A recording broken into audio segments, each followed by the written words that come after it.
Hello, I'm Carl French from the publisher The Endless Bookcase, and I'm delighted to say that I've got the chance to interview Monica Black today. Monica Black is the author of a wonderful little book of Helpfulness, and the first thing I'm going to do is introduce Monica and ask if she'd hold up her book cover so you can see it for yourself. So Monica, hello. Hi Carl, how are you? I'm very well, and nice to see you. Nice to see your book, my little book of Helpfulness. And I don't know if you can see that, but it's talking about navigating the stresses and strains of the 21st century. One thing that prompted me to ask Monica for an interview is, of course, there's one particular stress and strain in the 21st century at the moment, and that's this whole COVID-19 issue that we're all having to deal with.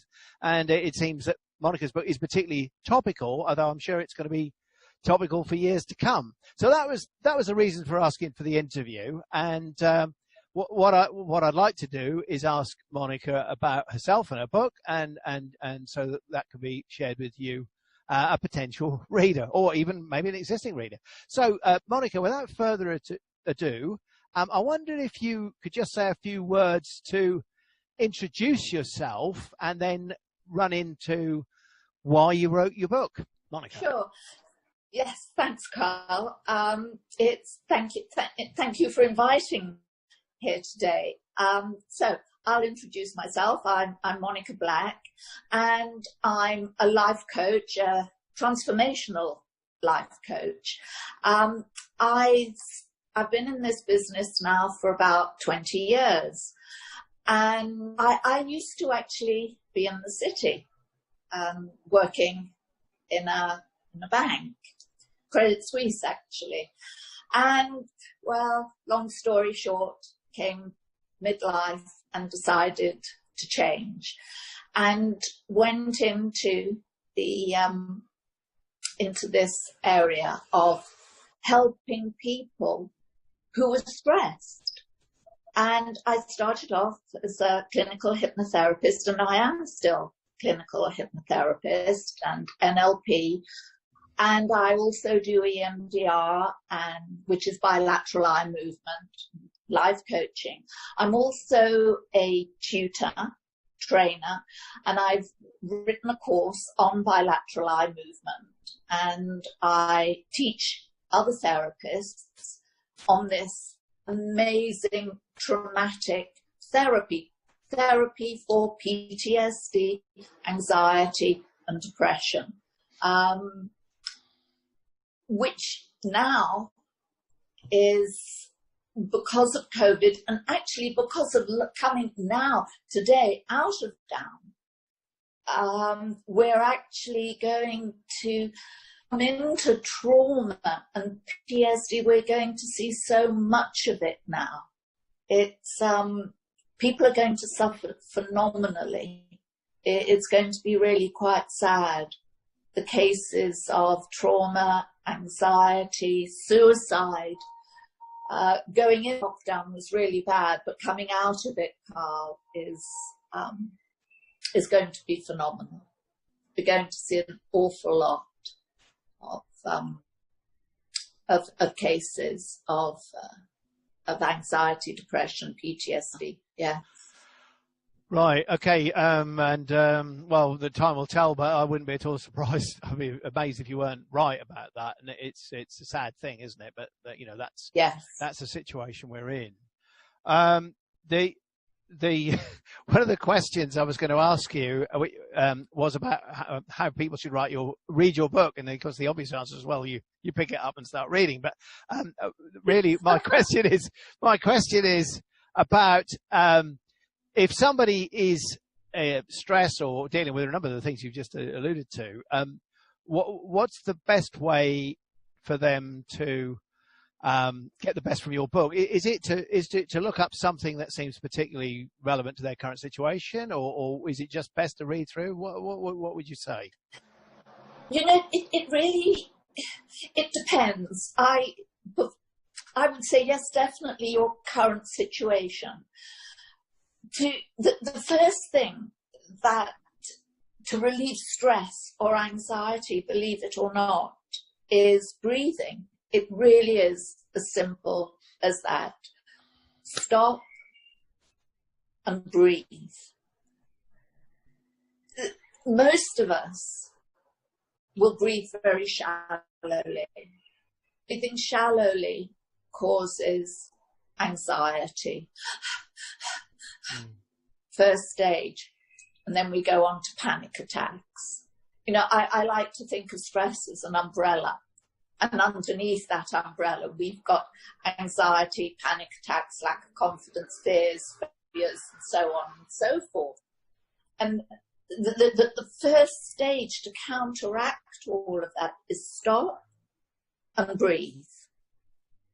And then we've got confidence building exercises, very simple, quick ones. You know, we don't have to go and spend hours counteracting what we feel, what negative emotions we're feeling. We can do it very quickly because we're in a now society, aren't we? Even with lockdown, we want immediate results. Yeah, we do, and I think that's a very important point. And you know, I've gone through your book, and one of the things that strikes me is that it does give, or rather, it immediately addresses an issue in a practical way, which I personally think would bound to help a lot of people. But it's not oversimplified to the point of, you know, platitudes. There's some real substance there, and I think you're to be congratulated on doing that. A lot of people are put off finding out about things because they don't really want to buy a big book and start wading through and finding the few nuggets that are right for them. And I think your book, in a way, finds the nuggets for people. Yes. And that's what's really good about it.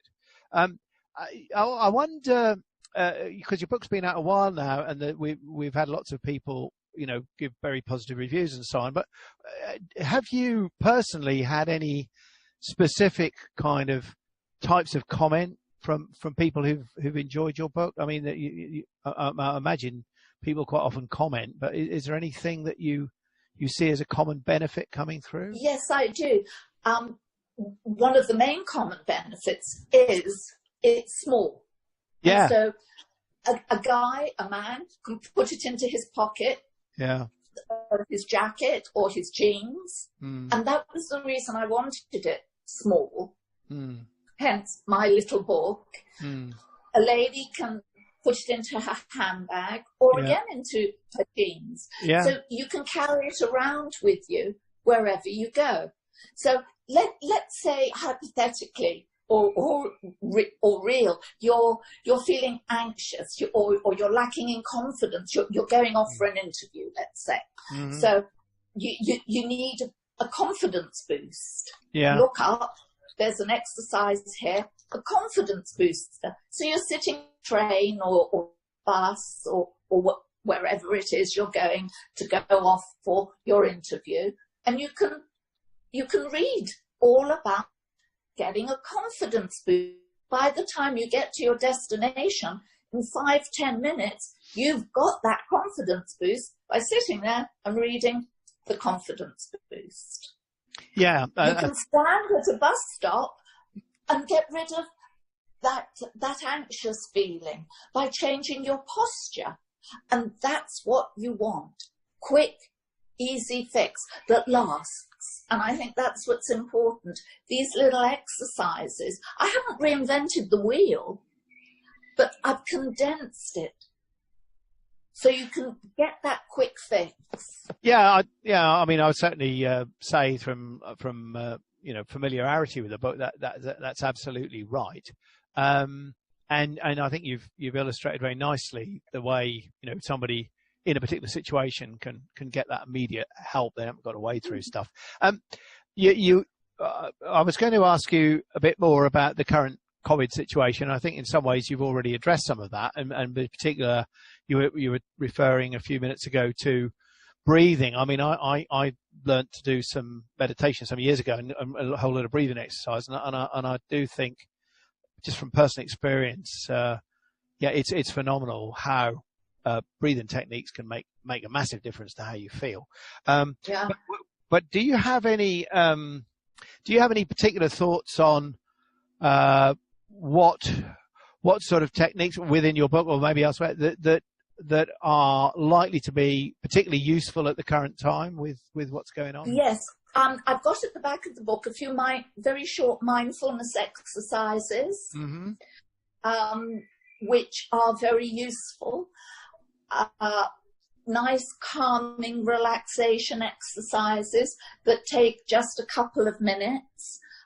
Some nice breathing ones as well, imagining be a balloon. You know, when we breathe, going back to a nice breathing exercise, most of us would breathe here from our chest, but if we can just breathe from our tummy, and for those of us who aren't afraid of a balloon, imagine when we breathe in, we can imagine a balloon inflate.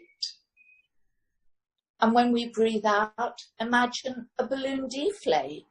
And so and if not, just picture our lungs inflating and deflating. And if we can do that a few times, we feel much calmer.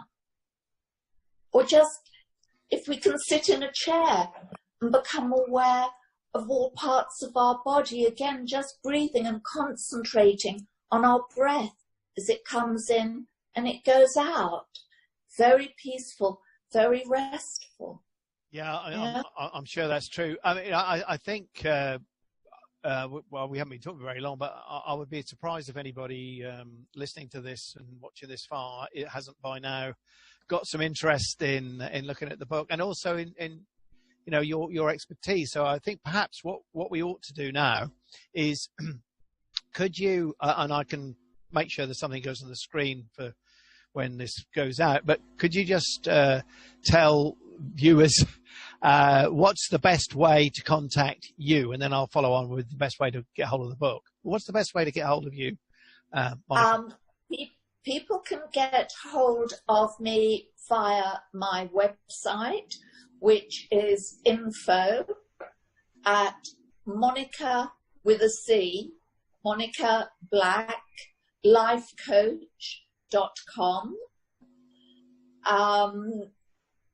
And on my website are all my contact details. Instagram is Monica Black Life Coach.